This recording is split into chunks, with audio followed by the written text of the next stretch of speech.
pujian kami kembalikan kepadamu Tuhan. Amin. Karena kami percaya Tuhan Kaulah satu-satunya yang layak Amin. dan pantas Tuhan menerima pujian kami.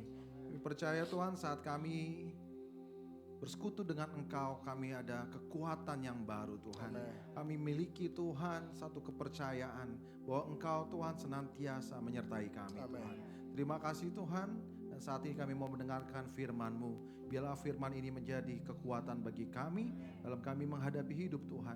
Kami tidak tahu Tuhan apa yang akan terjadi, tapi kami percaya Tuhan firman-Mu selalu berserta dengan kami selalu dikuatkan dan dihiburkan. Terima kasih Tuhan Yesus, kami serahkan waktu ini ke dalam tangan-Mu. Haleluya, amin. Amin. Shalom. Sekali lagi shalom. Ya, puji Tuhan. Hari ini hari yang luar biasa, kita selalu harus luar biasa ya, karena hari Minggu itu kita bersekutu, bertemu muka dengan Tuhan lewat hadirat Tuhan. Jadi harusnya itu hari yang excited buat kita ya. Jangan kita ke gereja lihat aduh udah hari Minggu lagi, tapi yes, dikit lagi hari Minggu gitu. Amin. Ya, itu yang harus jadi pola pikir kita. Yes, hari Minggu udah dekat ya. Oh, baru Senin nih, aduh lama sekali Minggu lagi gitu. Amin. Yes. Nah, kita masuk dalam firman Tuhan. Dalam bulan ini kita akan belajar tentang satu tema besar tentang kejujuran. Katakan sama-sama, kejujuran. Kenapa kita harus perlu belajar tentang kejujuran? Yang pertama tentu karena ini merupakan salah satu karakter dari Yesus. Amin. Yesus yang kita sembah adalah pribadi sosok yang penuh dengan kejujuran. Nanti kita akan lihat dalam Matius 22 ayat 10, ayat 16b berkata bahwa Tuhan adalah pribadi yang jujur. Ya. Dan hari ini kita belajar kejujuran. Kenapa? Karena sulit sekarang kejujuran ditemukan karena banyak orang yang mencoba memalsukan dirinya. Pertama, ya, memalsukan dirinya untuk apa? Kepentingan dia sendiri. Aduh, saya mau tenar, saya mau dilihat orang, saya mau disukai oleh banyak orang. Akhirnya dia menipu, akhirnya dia tidak berkata jujur. Betul gak? Ya, coba lihat di gadgetnya, ya, medsos, Instagram, Facebook. Dari semuanya apakah semuanya jujur? Belum tentu saudara-saudara. Ya, mulai dari editing, belum lagi berita palsu, berita hoax dan lain-lain. Itu juga adalah salah satu bentuk ketidakjujuran. Ya, kenapa sih orang alasannya mau jujur? Nggak mau jujur karena apa? Karena mereka mau maksud saya mau menutupi satu kebohongan dengan kebohongan yang lain. Betul gak? Ya, karena kalau sudah terjebak masuk dalam satu kebohongan, akhirnya putar lagi terus seperti bola salju berputar terus dan akhirnya mereka tidak bisa keluar dari kebohongan itu. Padahal dalam Mazmur 120 ayat yang kedua mengatakan, ya Tuhan lepaskanlah aku dari lidah penipu dan lidah dusta. Jadi itu perlu dilepaskan karena orang yang sudah terbiasa merasa dosa kecil lah, sepele lah, ya ini mungkin dosa yang Tuhan anggap sebelah mata. Ya mungkin kedengarannya seperti itu, tapi percayalah bahwa perlahan-lahan iblis ini kan pembinasa, betul ya. Dia yang mau membunuh, menghancurkan kita, menjatuhkan kita, tapi dia mulai dengan dusta. Gak mungkin dia langsung hancurin saudara dengan langsung tiba-tiba saudara hilang, hancur, rusak, enggak. Tapi mulai dari dusta, dari yang kecil, dusta sedang, dusta besar, sampai akhirnya kita harus hidup dalam kebohongan. Nah makanya, ayo firman ini kita perlu dengarkan supaya kita hidup dalam kejujuran. Amin. Kejujuran dalam bahasa Yunaninya yaitu aletheia, yang artinya jujur, sungguh, benar, dan tulus. Dalam kamus bahasa Indonesia juga artinya tidak curang, tulus, ikhlas, dapat dipercaya, dan adil. Jadi konklusinya kejujuran adalah keputusan yang dimiliki seseorang. Kata keputusan garis bawah ini adalah keputusan. Artinya kita yang memutuskan mau bohong atau enggak. Aduh Pak, saya terpaksa harus bohong ini karena orang ini. Enggak. Saudara yang memutuskan, saudara mau jujur atau tidak. Itulah keputusan dari dirimu sendiri. Dalam mengungkapkan perasaannya, perkataannya, dan perbuatan. Nanti kita akan belajar lebih lanjut lagi. Ternyata area dari kejujuran itu 3 area. Ya, meliputi pikiran atau perasaan itu aja sudah, saudara, kalau misalnya pikirannya berdusta, masih ingat dalam 1 Yohanes 4 ya dikatakan bahwa jika engkau menuruti perkataanku, jika engkau mengasihi Allah tetapi engkau membenci saudaramu, maka engkau adalah pendusta. Betul kan? Ya. Jadi kalau dari pikiran perasaan aja udah kita harus hidup dengan jujur. Amin. Belum lagi ini ya, mulut kita, congor ini ya, corong kita ini ya. Itu apalagi nih? Ya ini kadang-kadang pikirannya nggak mau bohong tapi mulutnya karena udah kebiasaan tok gitu kan. Aduh Pak, akhirnya besokannya atau setelah itu nyesel. Kenapa ya kayak ngomong begitu ya? Karena itu sudah menjadi habit. Harus kita putuskan, lepaskan. Amin. Ya. Dan perbuatan. Ya, perbuatan. Jadi ada 3 area yang harus kita lihat sekarang ini. Bahwa kenyataan yang ada benar-benar terjadi. Kejujuran itu harus sesuai dengan kenyataan. Tidak dibuat-buat, tidak dimanipulasi, harus sesuai dengan fakta. Ya. Untuk mendapatkan kepentingan sendiri, keuntungan sendiri, berbohong untuk keuntungan sendiri. Ya. Ya banyak orang memanipulasi orang lain untuk kepentingan diri sendiri. Padahal dalam Amsal mengatakan orang yang mendapatkan hartanya dengan menipu itu adalah kesia-siaan. Ada tertulis seperti itu. Jadi ini yang harus kita perbaiki, ini yang harus kita rubah. Amin. Kejujuran maksud saya Yesus mencontohkan kejujuran dalam Matius 22 ayat 16b. Guru, kami tahu engkau adalah seorang yang jujur dan dengan jujur mengajar jalan Allah dan engkau tidak takut kepada siapapun. Guru, kami tahu engkau adalah seorang yang jujur. Jadi kalau orang yang jujur ini bisa dikenal oleh banyak orang. Oh, orang ini terkenal jujur. Ya, orang ini contoh di perusahaan saudara-saudara. Kalau orang yang terkenal jujur, apa-apa kalau minta pasti gampang. Ya, apa-apa kalau minta, oh ini dia jujur. Coba dia lagi mau proposal apa, dia mau minta persetujuan apa. Kan lihat dulu namanya. Oh, namanya ini. Diingat-ingat kembali. Oh, ini kayaknya terkenal jujur. Gampang kalau minta approval. Gampang minta persetujuan. Ya, kalau orang jujur itu pasti terkenal saudara-saudara di mana-mana. Guru, kami tahu engkau adalah seorang yang jujur. Tuhan Yesus terkenal dengan kejujurannya.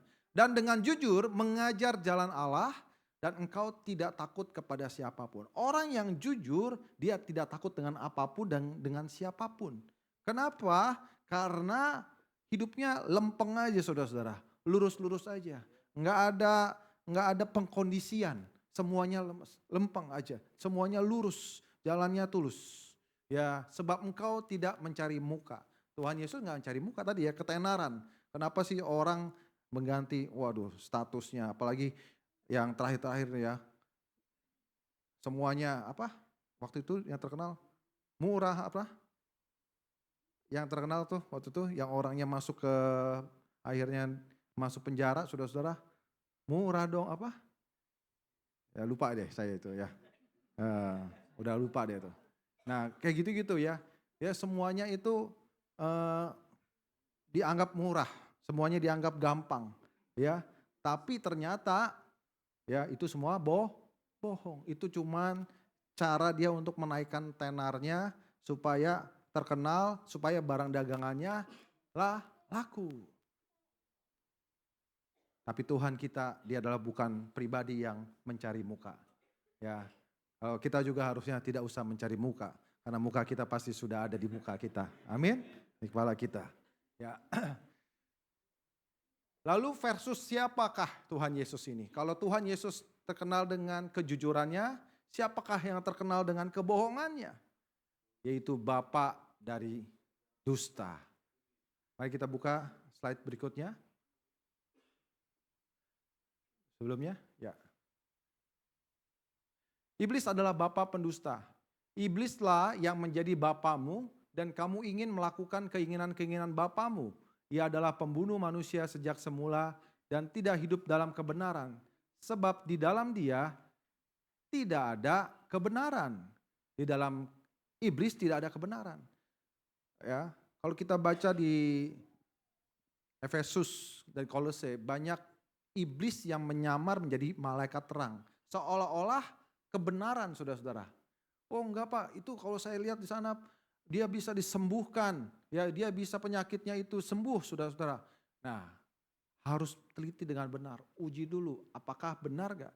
Karena ujungnya kalau memang itu perbuatan iblis, ujungnya adalah dusta. Dia buat seolah-olah seperti benar. Coba gimana coba nabi palsu. Itu juga mereka menyamar seperti orang yang benar, orang-orang yang memberitakan kebenaran. Tetapi sebenarnya adalah kedustaan.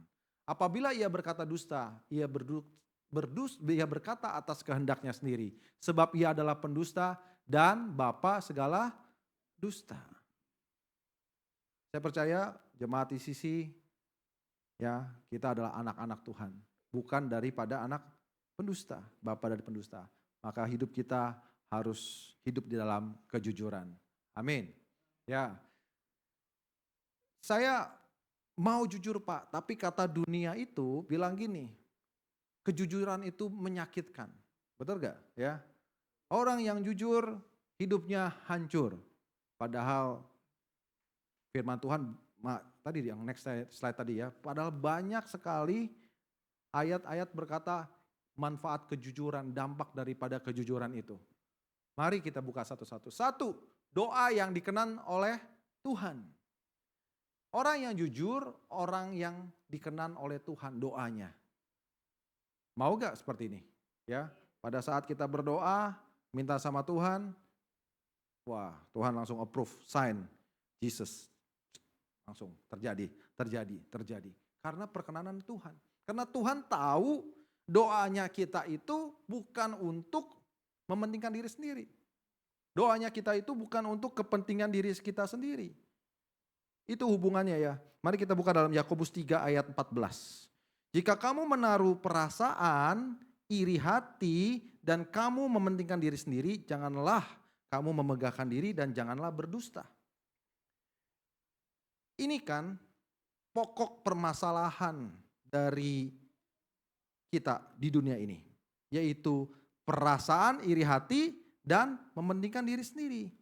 Dari perasaan iri hati dan mementingkan diri sendiri, janganlah kita berdosa. Mulai muncul nih perasaan iri hati. Iri hati merugikan saudara-saudara? Hah? Belum sampai merugikan, baru di dalam hati. Ya kan? Kita nggak tahu kalau orang iri hati sama kita atau kita iri hati sama orang kan kita belum sampaikan. Baru di dalam nih, dipendam.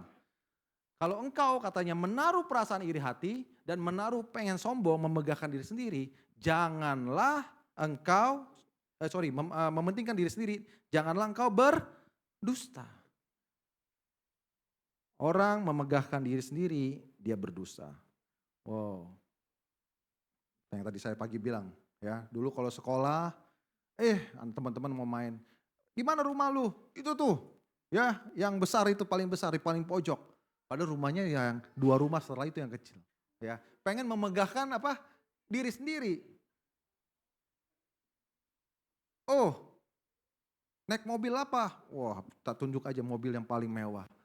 Padahal dia gak naik mobil. Karena untuk memegahkan diri sendiri. Mementingkan diri sendiri. Ya. Perasaan iri hati karena kita gak mampu. Karena kita gak seperti orang ini. Nah, perasaan gak mampu dan tidak layak itu harus disembuhkan pertama-tama dengan jujur terhadap diri sendiri. Amin. Seorang psikolog bernama Courtney Warren berkata, orang yang tidak jujur terhadap diri sendiri, dia tidak menerima konsekuensi terhadap dirinya sendiri. Kebenaran tentang dirinya sendiri. Ya.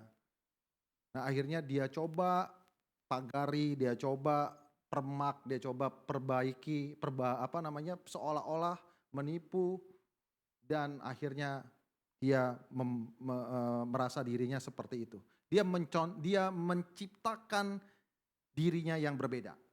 Betul ya? Ya, dia hidup dengan penuh topeng, nggak seperti dirinya. Nah, dalam Amsal juga dikatakan saudara-saudara, ada 6 dosa yang dibenci oleh Tuhan. Ya, ada 6 perkara yang dibenci sama Tuhan. Dan 2 diantaranya, saudara-saudara, itu adalah dusta.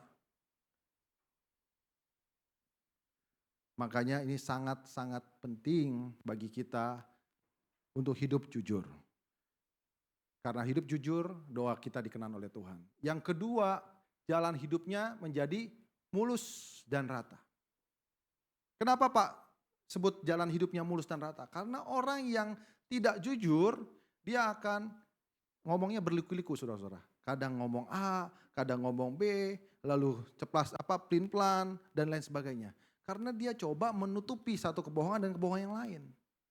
Dia tidak sadar apa yang dia bicarakan sebelumnya. Apa yang dia janjikan sebelumnya. Oh, saya seperti ini, A katanya. Terus tiba-tiba dia lupa dia bicara seperti itu. Karena dia berbohong, saudara-saudara. Akhirnya dia tutupilah dengan yang bicara yang B. Dia tutup lagi dengan bicara yang C. Akhirnya hidupnya tuh sulit banget ya. Enggak seperti jalan tol yang lurus. Jalan tol aja suka ada belok-belok saudara-saudara ya. Maksudnya jalannya berliku-liku. Ngomongannya nggak bisa dipercaya. Makanya orang yang jujur hidupnya rata, lurus, mulus. Tidurnya juga enak saudara-saudara. Ya, pakai ngorok lagi. Ya. Diberkati Tuhan. Ya, Amsal 14 ayat 11. Orang yang jujur rumahnya mekar. Orang yang jujur dia mengembangkan kota. Amsal 11 ayat 11. Artinya apa? Artinya diberkati Tuhan. Ya, Tuhan juga tahu kepada siapa dia akan memberkati. Kepada pengelola-pengelola yang jujur. Amin. Ya. Tuhan menitipkan berkatnya kepada orang-orang yang jujur, saudara-saudara. Karena dia bisa mengelola dengan baik hartanya untuk kemuliaan Tuhan. Amin. Manfaat kejujuran juga menyelamatkan hidup.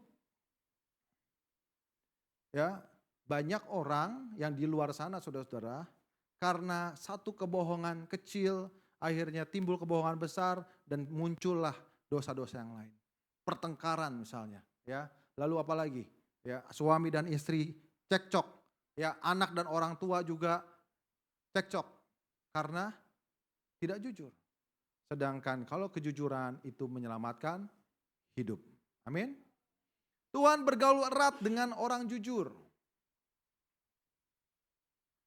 Ya. Amsal 3 ayat 32. Tuhan bergaul erat dengan orang yang jujur.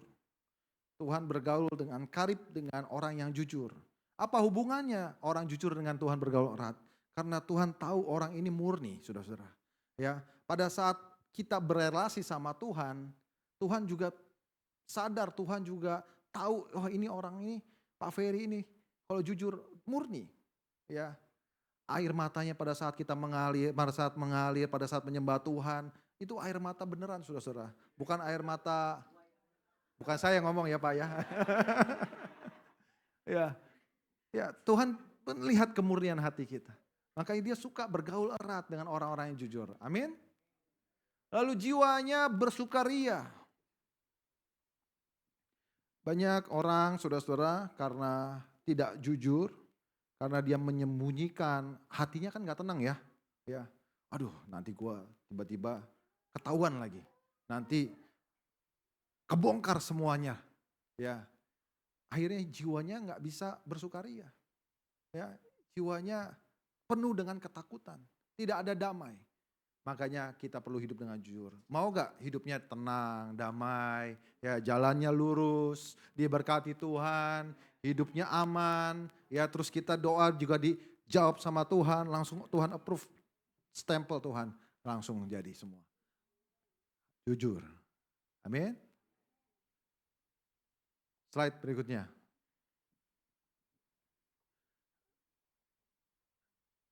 Nah, kalau tadi kita sudah lihat manfaat dari kejujuran, kita juga harus aware, harus waspada, dampak daripada kebohongan itu. Ya. Yang pertama, Tuhan mengatakan di dalam Mazmur 5 ayat 6, Tuhan itu nggak suka. Bahkan Tuhan jijik dengan kebohongan, saudara-saudara.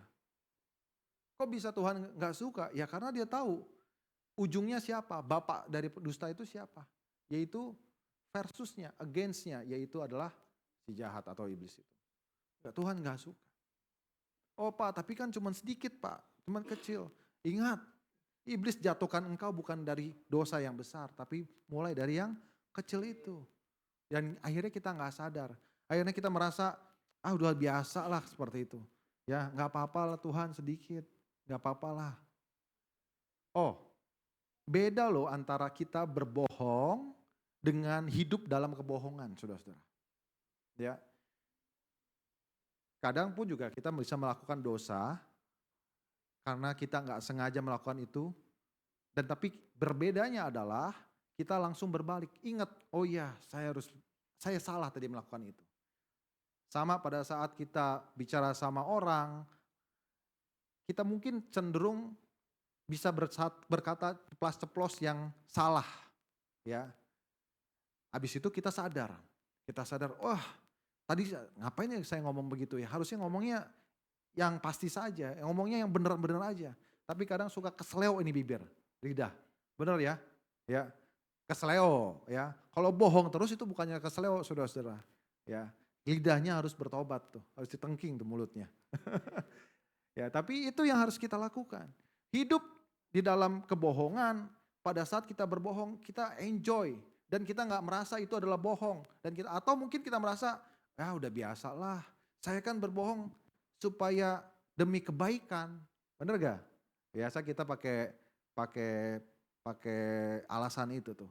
Berbohong demi kebaikan. Tetapi sebenarnya tidak ada kebaikan di dalam kebohongan, saudara-saudara. Ya, kita kan bisa mengubahnya dengan cara yang berbeda. Ya. Biasa nih kalau di kantor ya saudara-saudara, apalagi yang kerjanya jadi resepsionis atau sekretaris. Bosnya titip pesan, nanti kalau ada yang cari bilang aja saya tidak ada. Benar ya? Nanti kalau isi telepon, kita bilang ya jangan sampai lupa biasanya.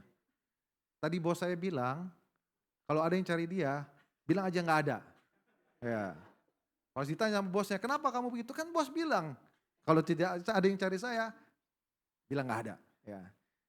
Nah sebagai anak Tuhan gimana Pak dalam hidup praktis yang seperti itu, apalagi kita disuruh berbohong. Bener gak? Ya. Nah itu juga nih jadi masalah. Kita nggak mau berbohong tapi kita disuruh berbohong. Kita bisa bilang, maaf bos saya atau atasan saya tidak bisa atau tidak berkenan untuk menerima telepon saudara, Bapak Ibu. Ya, ya tidak bersedia atau bisakah dihubungi lain kali waktu. Ya, itu kita harus cari cara ya. Kita harus cerdik seperti ular, ya, bukan licik seperti ular. Ya, ya atau picik.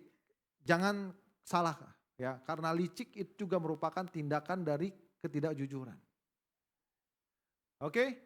Nah, dampak dari kebohongan juga adalah pengkhianatan. Betul gak? Mulai dari sedikit bohong, gak apa-apalah, chatting dulu sedikit ya, gak apa-apalah ya, ketemuan dulu sedikit, gak apa-apalah, makan dulu bareng, lama-lama mulai masuk bablas. Mulai dari bohong. Amsal 6 ayat 19 juga mengatakan seperti itu. Amsal 14 ayat 25. Karena bisa menimbulkan perkara yang lain saudara-saudara. Menimbulkan masalah yang lain.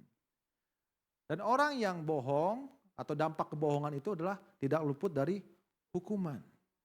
Betul gak? Ya. Ananias dan Safira.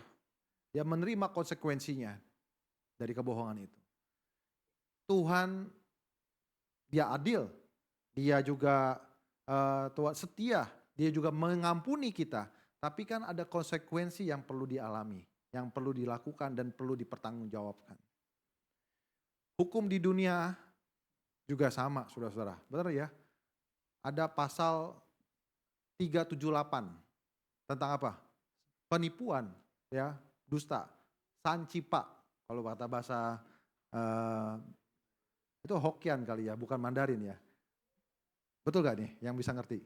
Sancipa itu bahasa Hokkien atau Mandarin? Mandarin ya. 378.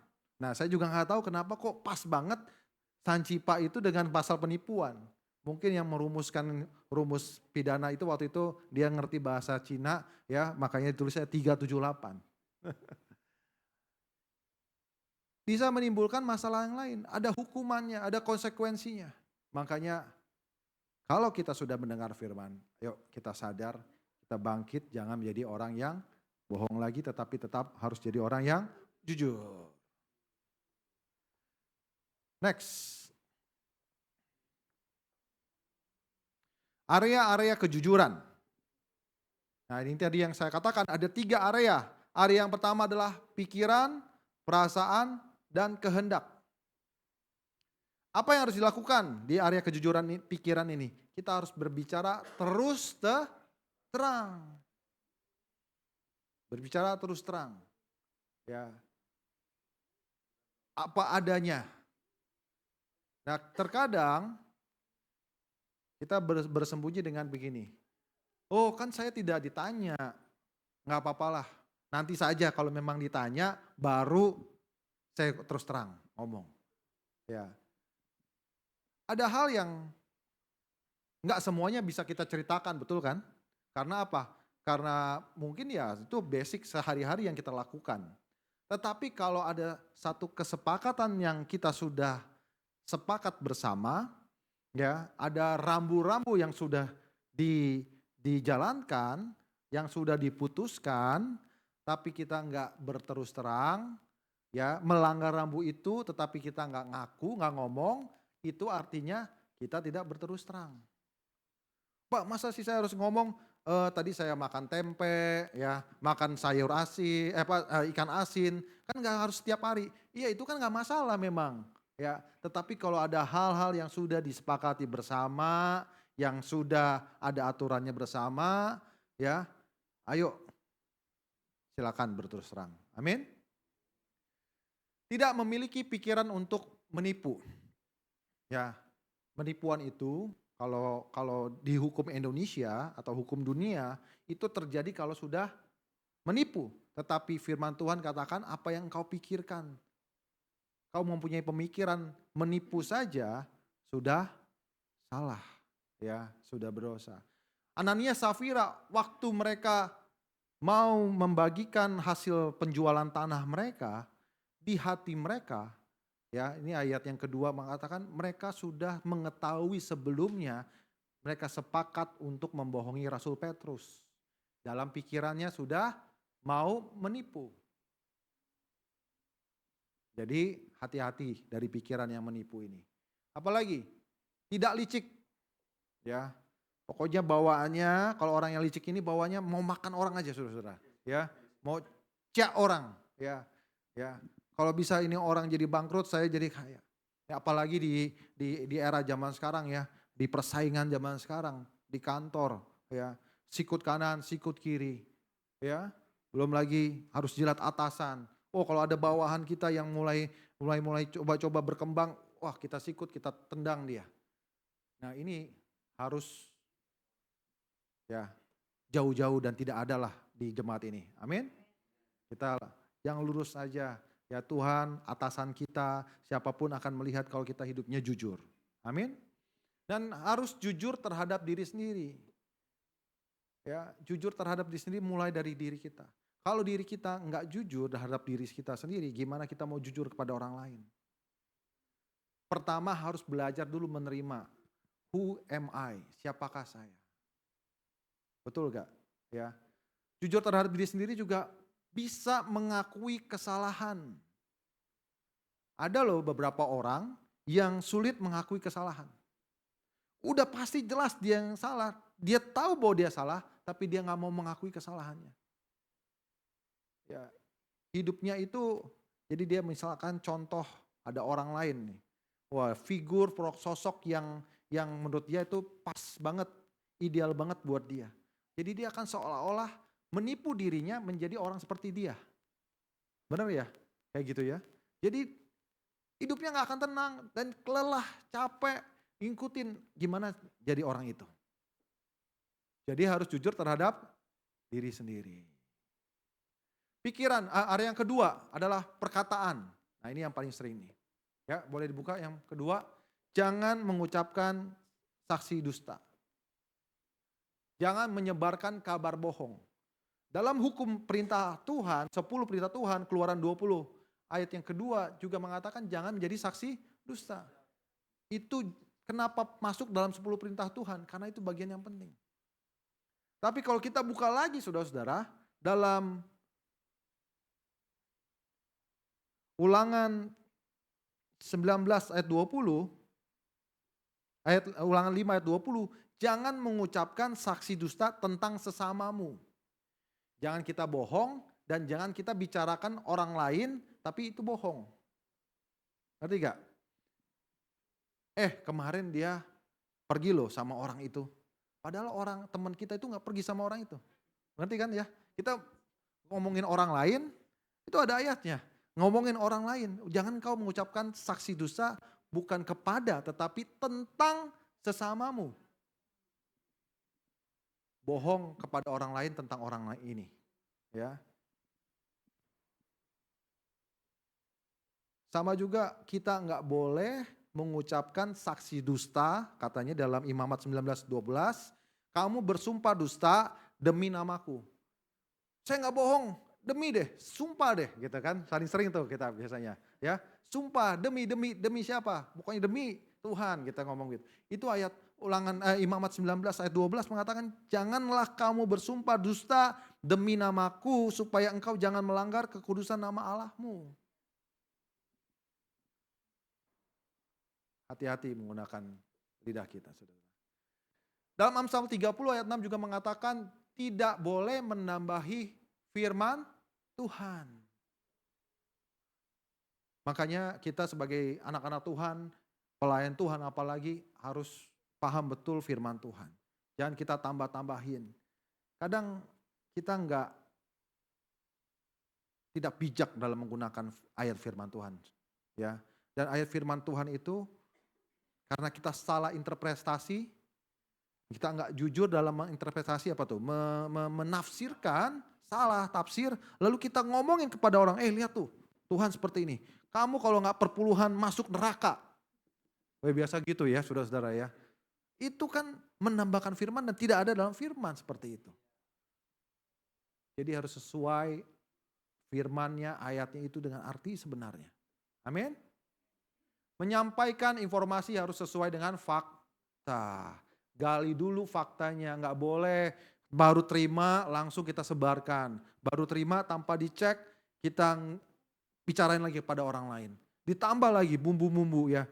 Oh kenapa kok seperti itu? Ya Pak biar seru aja Pak katanya. Kalau enggak ceritanya kayak ini. Apalagi saudara-saudara ceritanya itu mulutnya, aduh mimiknya, gerak-geriknya tuh meyakinkan sekali. Wow, hati-hati saudara, sedang dipakai. Kalau katanya tadi Ananias itu sedang dikuasai oleh iblis tanpa kita sadar. Nah area yang ketiga adalah area perkataan, perilaku, perbuatan. Tidak korup, tidak korupsi. Amin? Ya. Wah, Pak kalau korupsi langsung kita teringat orang-orang yang pakai rompi orange. Ya. Bukan kita itu aja yang kita lihat saudara-saudara. Check yourself, lihat diri kita. Mulai dari hal yang simple. Korupsi apa? Apa? Supaya jujur. Korupsi waktu. Benar gak? Pulang kantor harusnya jam 5. Gak apa-apa lah jam 4 aja saya pulang. Ya. Oh ini segala macam. Ya. Itu juga dalam kehidupan sehari-hari. Jujur terhadap waktu kita. Ya, jujur terhadap hal yang kita kelola walaupun kecil saudara-saudara. Ya uang belanja dari suami harus juga jujur. Ibu-ibu amin. Ya. Berapa mas tadi belanja? Wah itu beli 100.000, padahal dia belanja 50.000. Ya, ya, 50.000 buat bensin Pak katanya. Ya, ditabung. Jadi dari hal yang kecil kita juga harus biasakan hidup dengan jujur, perilaku jujur. Tidak ikut-ikutan menyebarkan berita, ya. Karena ini kenapa perilaku bukannya pakai mulut? Karena sekarang nyebar berita itu nggak usah pakai mulut, saudara-saudara. Pakai jari, WhatsApp, broadcast. Wah, tadi tetangga itu ketahuan dia, ya, digerebek apa segala macam. Padahal itu salah. Ya kita nggak ikut fakta, kita nggak tahu faktanya, kita main langsung sebar aja. Nah itu juga salah. Bahkan undang-undang Indonesia juga kan, ITE kan nggak boleh menyebarkan informasi yang salah, saudara-saudara. Terlibat. Ya, ada kejujuran yang lain adalah kita harus memiliki integritas. So pasti karena integritas adalah kita berlaku pas sesuai dengan apa yang dengan keadaan, segala keadaan. Baik itu ada orangnya, tidak ada orangnya, ada atasannya, ada yang melihat kita, ada yang perhatian kita, tapi kita tetap lakukan sesuai dengan aturan. Mengelola keuangan dengan baik. Amin. Ya, ini juga adalah area kejujuran. Mengelola keuangan dengan baik. Banyak orang yang jatuh dalam hal mengelola keuangan dengan baik. Padahal Tuhan mau kita menjadi hamba Tuhan yang jujur. Masih ingat dalam Lukas 16 katanya, janganlah engkau mengikat hatimu dengan mamon yang tidak jujur itu. Mamon tidak jujur. Mamon itu dewa keuangan. Beda sama uang, saudara-saudara.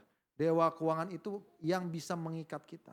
Hati kita terpikat dan kita akan menghalalkan segala cara untuk mendapatkannya. Uang itu. Makanya akhirnya kita tidak jujur. Amin. Kita harus kelola keuangan dengan baik. Terakhir, masih ada 2 lagi nih, ya, slide lagi. Karena ternyata cukup banyak. Ujian kejujuran. Untuk menjadi seorang yang jujur nggak mudah, saudara-saudara. Memang, ya pasti ada ujiannya. Oh tiba-tiba lagi di kantor ada uang yang jatuh.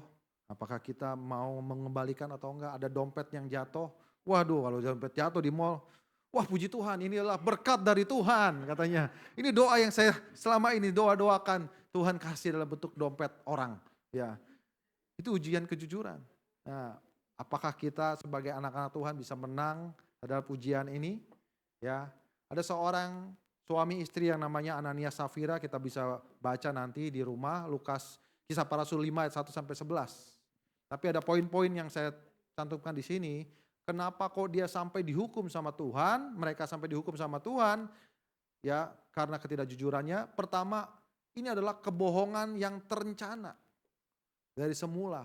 Dalam Kisah Para Rasul 5 ayat 4, mengapakah engkau merencanakan ini? Katanya Rasul Petrus kepada Ananias.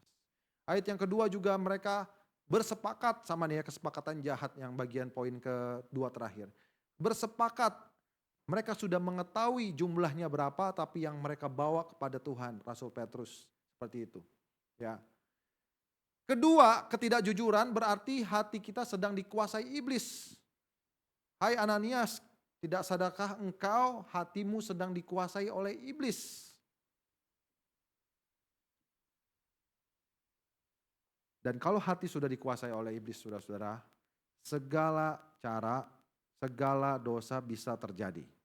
Makanya stop mulai dari ketidakjujuran. Supaya gak merembet kemana-mana.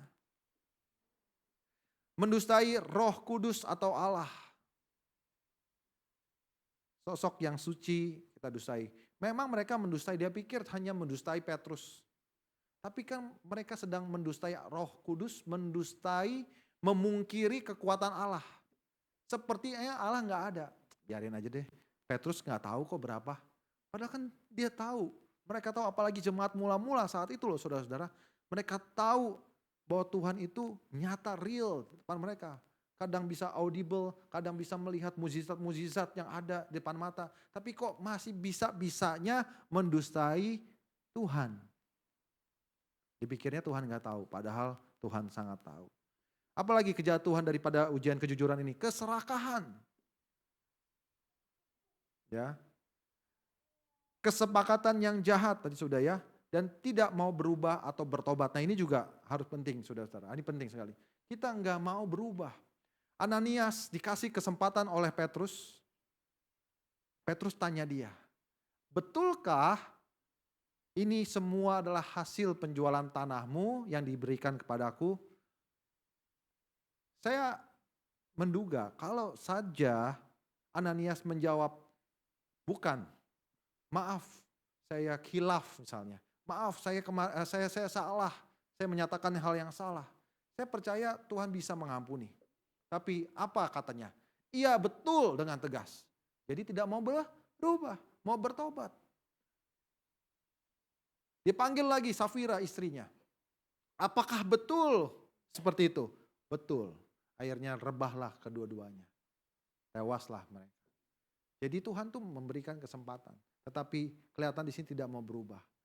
Ya, kalau kita berbohong, kita bisa minta ampun sama Tuhan. Tapi kalau hidup di dalam kepalsuan, hidup dalam kebohongan, nah ini yang harus kita lepaskan.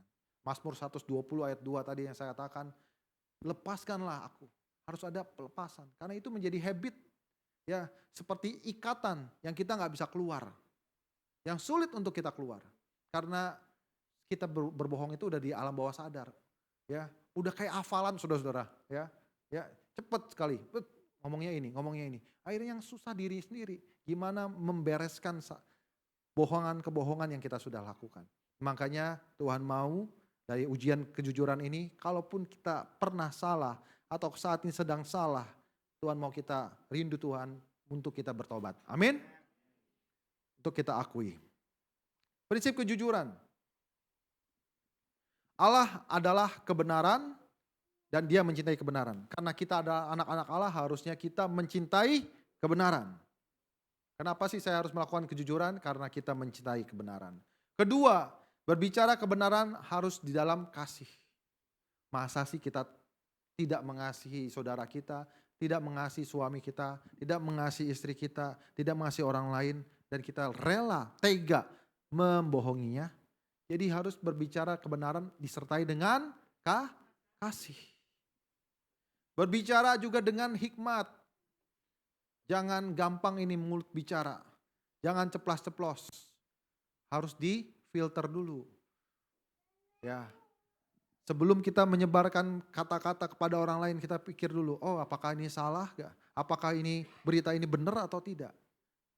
Oke? Amin? Jemaat di sisi? Ya. Berbicara dengan hikmat. Terakhir, kejujuran adalah takut akan Tuhan. Amsal 14 ayat 2. Saat kita menjadi orang yang jujur, itu menandakan, mengartikan bahwa kita adalah orang-orang yang takut akan Tuhan.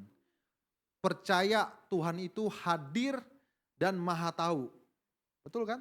Tuhan itu hadir di setiap saat dalam hidup kita. Dan Dia tahu kita 24 jam, 7 kali 24 jam. Kalau kita nggak jujur, artinya kita nggak takut dong sama Tuhan. Kita nggak mengakui kedaulatannya Tuhan. Kita nggak mengakui kekuasaannya Tuhan. Jadi kalau kita takut akan Tuhan, pasti hidup kita jujur. Amin. Terakhir, mari kita baca bersama-sama Matius 5 ayat 37. Ayatnya sudah ada slide. Oke, 1, 2, 3. Jika ya, hendaklah kamu katakan ya. Jika tidak, hendaklah kamu katakan tidak. Apa yang lebih daripada itu berasal dari si jahat. Amin. Ya, terpujilah Tuhan, baiklah kita yang sudah mendengarkan firman Tuhan, kita lakukan di dalam kehidupan kita. Mari kita tundukkan kepala, kita berdoa. Tuhan Yesus, kami bersyukur diingatkan kembali Tuhan. Mungkin kami menganggap selama ini bahwa dosa tidak jujur, berbohong itu adalah dosa yang simple, yang kecil, sederhana, Tuhan pasti ampuni. Dan kami tidak menggubrisnya. Tapi mulai hari ini Tuhan, kami mau bertobat Tuhan. Kami mau lepas Tuhan dari kehidupan yang berbohong, dari kata-kata yang tidak jujur, dari dusta Tuhan. Kami mau Tuhan menjadi anak-anak Tuhan yang mau punya hidup diberkati karena kami jujur Tuhan. Kami mau Tuhan punya hidup punya doa yang dikenan oleh Tuhan, yang dijawab oleh Tuhan karena kami jujur Tuhan. Kami juga mau Tuhan menjadi hidup yang lurus, jalan hidup kami terus lurus Tuhan. Dan kami pun juga menjadi pribadi yang bersuka cita karena hidup kami hidup yang jujur. Terima kasih Tuhan Yesus, kami berdoa kiranya Tuhan juga yang menjaga setiap kehidupan kami, dalam keseharian kami, dalam pergaulan kami Tuhan. Biar kami juga mencerminkan, mencontohkan seorang Kristen yang penuh dengan kejujuran. Di dalam nama Tuhan Yesus kami berdoa. Haleluya. Amin.